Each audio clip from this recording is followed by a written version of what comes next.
Hi friends, as we journey in our pursuit of holiness this week in our devotions, we must continually keep in mind the purpose of our holiness and our sanctification, which is the glory and the pleasure of God. Our pursuit of holiness certainly deepens our faith, and it provides a comforting assurance of our salvation, and it even shares a compelling missional gospel witness to the world. But we must remember that the ultimate purpose of our holiness is the glory and the pleasure of God.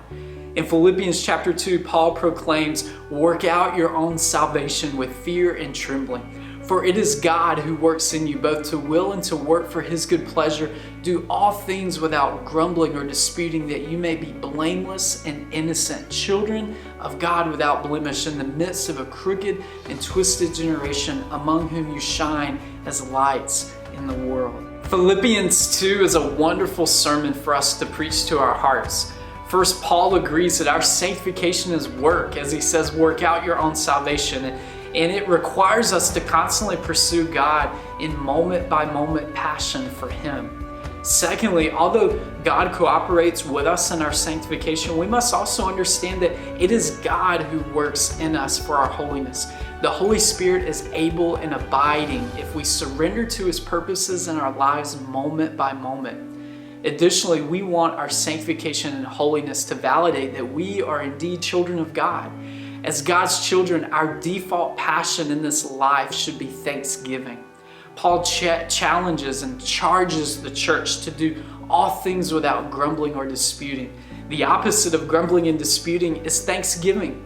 Training our souls to consistently gravitate towards thanksgiving is one of the primary habits of holiness that we must pursue.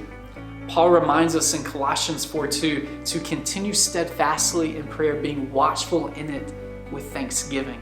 My kids always fight over who gets to say the prayer at dinner nearly every night, and my youngest, Sophie, pretty much always wins because she just begins her argument with a prayer. She just starts praying right off the bat, and we typically kind of just defer and let her pray. And her prayers are beautiful. They're very simple. She has not really learned any other type of prayer but thanksgiving. She's not really learned to petition God and to ask God for things. And one day she'll learn more things to pray about. Right now, her prayers are just sincere lists of things that she's sincerely thankful for. Her family and her friends and the moon and the stars and the sun and her pet hermit crab, as she calls it.